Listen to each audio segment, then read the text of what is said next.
Hello, this is episode 4 of my 8-foot tall Thanos costume build. In this video I'll be making the torso. If you like the sound of that, make sure you subscribe to this channel, hit the little notification bell and give this video a thumbs up. Done that? Then let's get started. So starting off with all of the pages printed out, and some of these parts are going to need to be joined together as they spread across more than one page. And I've laid these out in Pepicure Designer so that the parts that do spread over to more than one page do so horizontally only. That way I've only got to join up two bits of paper left to right rather than left, right, up and down, and it's harder to join more pages up. So doing it this way you can't offset the next page by messing up the one before it. Some parts, like the rib details, I'm labelling 1 to 6 as they appear on the page. That way I can tell which one's which when it comes to putting them on the actual model when I finish building it and can't get them confused. I'm now going to cut these out with some scissors. Some of the more fiddly bits I'll cut out with a knife.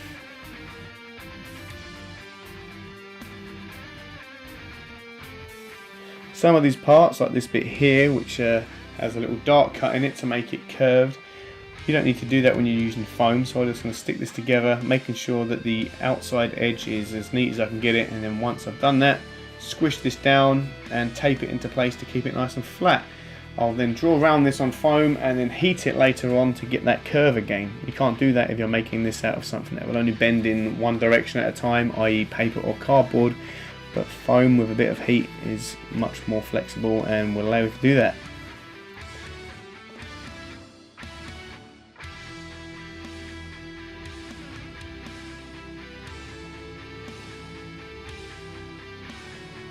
So these are all the pieces, all laid out roughly where they need to be.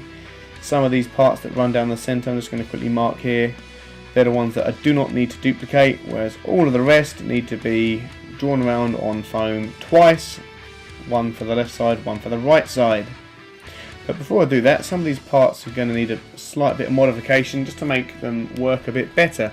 This piece here, for example, I'm going to stick this little piece to the bigger piece because looking at some reference photos, this doesn't need to be a separate piece. There's no visible line there, so I'm just going to join those two pieces up.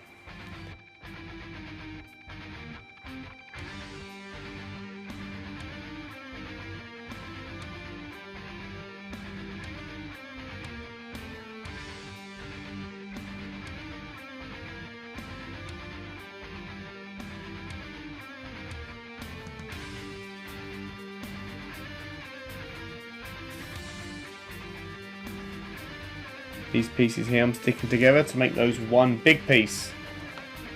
There'll be one less seam to glue. And this piece in here doesn't fit too well. So I'm going to stick this in, and then later on when it comes to cutting this out, I'll be careful to cut that nice and neatly so the part that comes out from the inside will have a perfect fit to the bit that goes around it.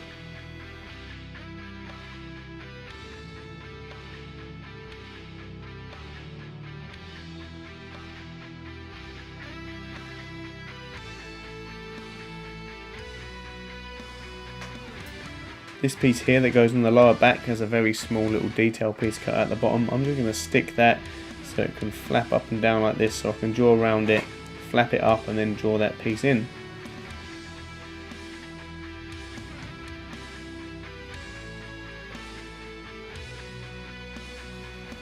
Just joining a tiny little piece on there. And now these bits here,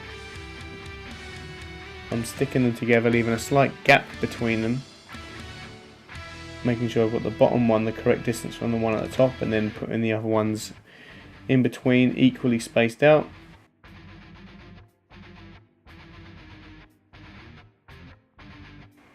Getting rid of that piece as it doesn't fit properly, and just marking on there that I need to just continue that line down, and then that piece will be cut out, set back slightly and glued in.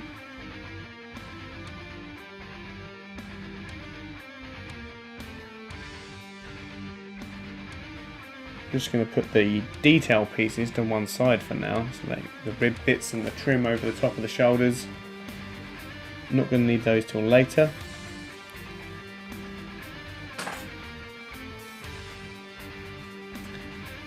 And now I'm going to take the parts that make the collarbone type area And I'm going to stick all these pieces together to make one big piece, but I'm going to make what I like to call a smart template. I'm going to stick only one edge.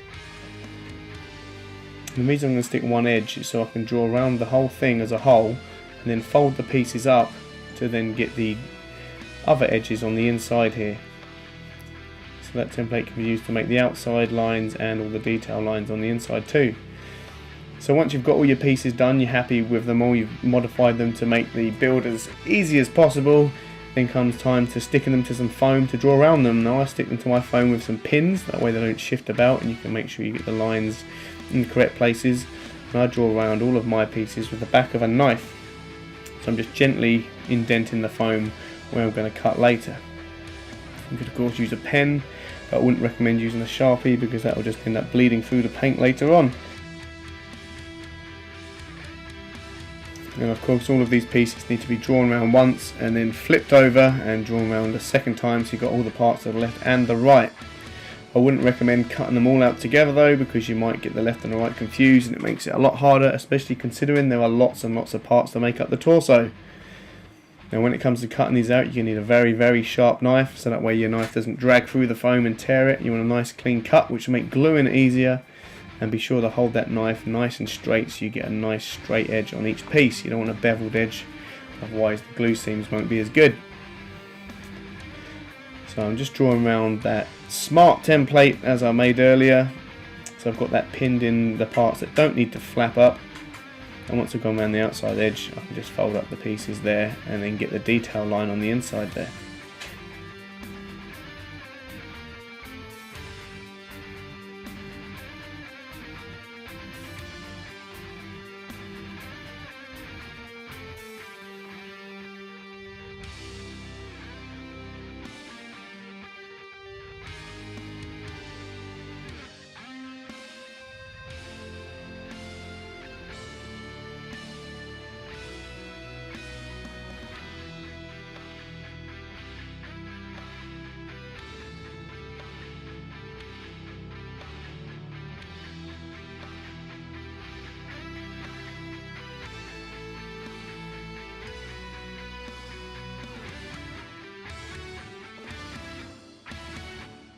And here's all the pieces for only one half of the body.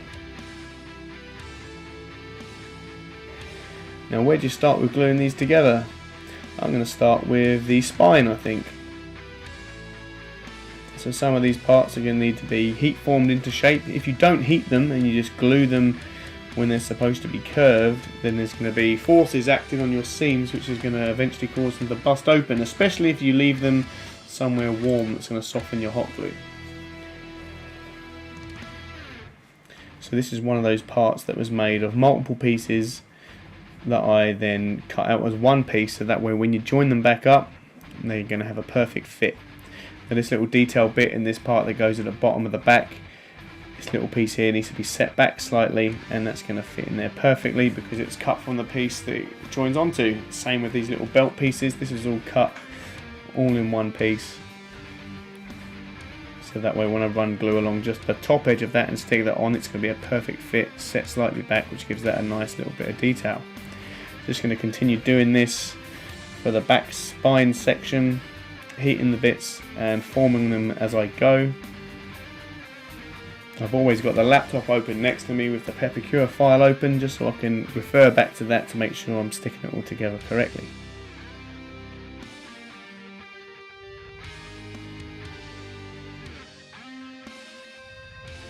This is the base of the neck, and this needs to be curved as well.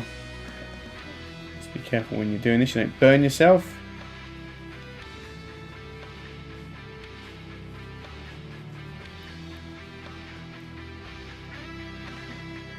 It seems like this, you can't just glue all in one go, so I usually put a little bit of glue right in the centre to get that lined up, and then do one side at a time.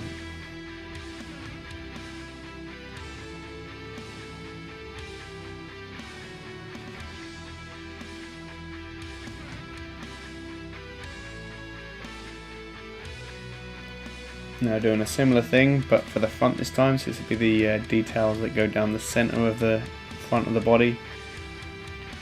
So these are lots of little pieces that I'm just pinning, overlapping each other just so they're going to become one big piece. I haven't taped these together because I never cut out enough to do left and right. So I'm going to pin these down on one side, draw around them, and then pin them down on the other side and draw around them. So I'm left with one big piece that I'm going to then cut into lots of little pieces that will then, as before, all fit together perfect.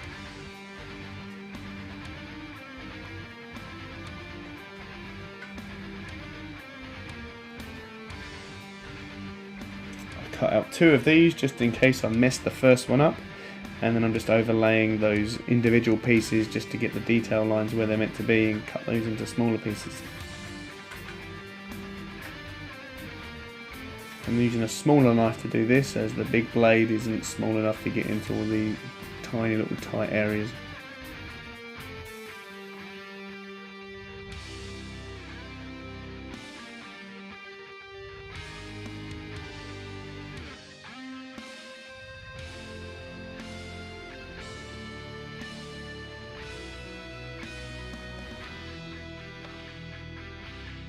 So hot glue on one edge just to set that back slightly, and then hold that in place until it's set before we move on to the next bit.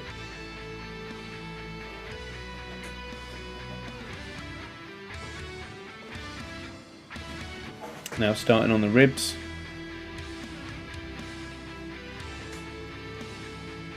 And this piece here is the shoulder area.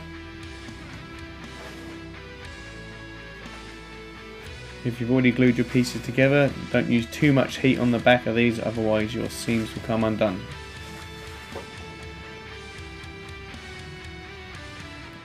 So these are all the main pieces all stuck together now.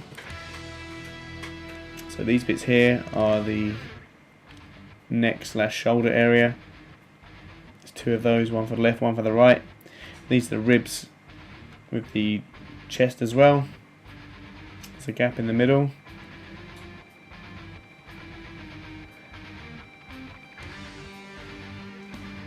And that little piece there, my right hand, is for that gap, and the other piece is the back.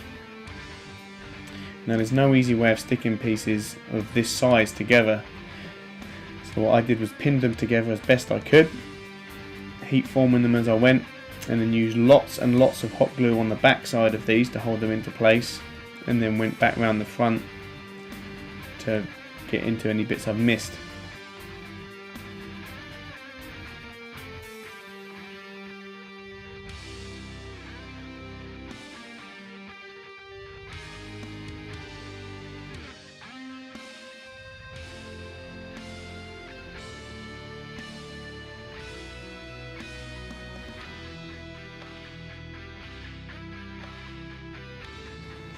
So the torso is starting to take shape now. You can see there I've pinned on the detail areas on the ribs and the shoulders. Those parts need to be cut out of thinner foam.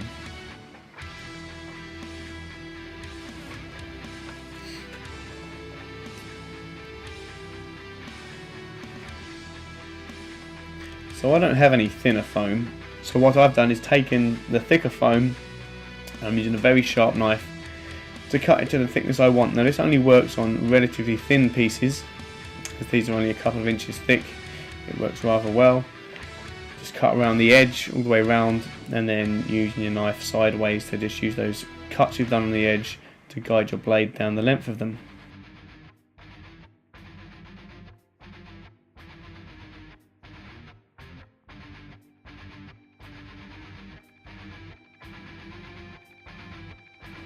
Done that to all of the rib pieces and those shoulder detail pieces, and laid them out on my table in the order that they go on in, just so I don't get them muddled up.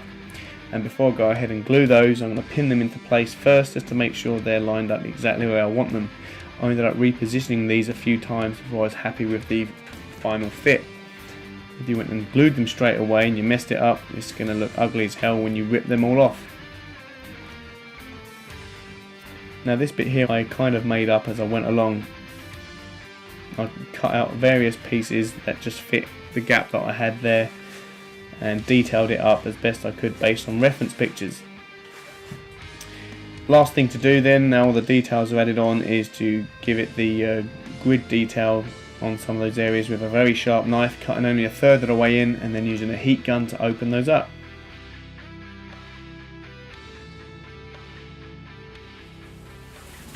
And here it is all finished. And it is absolutely ginormous, and I'm pretty sure I've said that at the end of every episode of this series about all the pieces, and that's because it's true. This is going to be absolutely huge when it's finished. But it looks really cool. I'm really happy with all the little details there. The texturing looks really cool. I've added some texture on the back here that wasn't in the Peppercure file. I did that based on some reference pictures I've been looking at, and textured these up as well. And one thing I'm really impressed with is how well this is keeping its shape. Even though it's so big, and in comparison to its size, the foam isn't that thick. It's actually holding its shape really well, even when you lay it flat on itself like this, which is cool, which means I don't have to reinforce the insides too much. May need to do a little bit of work just to make sure that when you move it about it doesn't shift or bend or anything. I'm definitely going to have to put some sort of bridge here so that it will sit on my shoulders correctly, because my head isn't going to come out of the hole up here where your head normally would. My head's going to be in here somewhere with my eyes peering over the top here. So I'm going to need to put something down here to rest on my shoulders, but that's going to be a challenge for a future episode of this when it comes to making this all wearable. So make sure you subscribe to this channel to keep an eye out for that, and also be sure to check out the social media links in the description of this video. And remember, you don't have to be great at making to make something great. Thanks for watching. Goodbye.